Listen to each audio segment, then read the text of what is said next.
1.5 കോടി രൂപ ഗവൺമെൻറ്റിന് പണം കൊടുക്കുന്നു.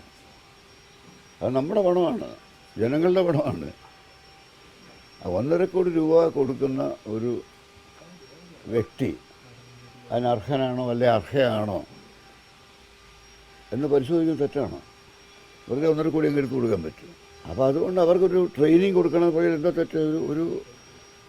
ഒരു മാസത്തെയോ അല്ലെ 2 മാസത്തെയോ ട്രെയിനിങ് കൊടുത്തതിന് ശേഷം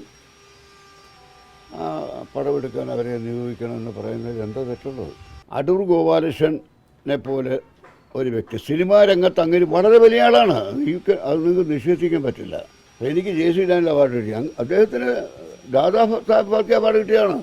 ലോകത്ത് ജീവിച്ചിരിക്കുന്ന ചലച്ചിത്രകാരന്മാരിൽ ഏറ്റവും മുമ്പിൽ നിൽക്കുന്ന ഒരാളാണ് അദ്ദേഹം. അദ്ദേഹം പ്രസംഗിച്ചുകൊണ്ടിരിക്കുമ്പോൾ ഒരു സ്ത്രീ അവരാരായാലും ആ പ്രസംഗം തടസ്സപ്പെടുത്തിക്കൊണ്ട് സംസാരിക്കുന്നത് തെറ്റാണ്, മര്യാദയോടാണ്.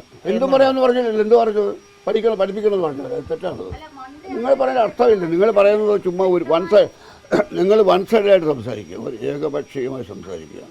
കാരണം സിനിമ എന്താണെന്ന് നിങ്ങൾക്ക് അറിഞ്ഞുകൂടാ. അതുകൊണ്ടാണ് സിനിമ എന്ന് പറയുന്നത് പ്രഭാഷണമല്ല. ഒരു പടം കണ്ടിട്ടും ഒരു പടത്തിലും 1.5 കോടി രൂപ മുടക്കിയത് എനിക്ക് തോന്നിയില്ല.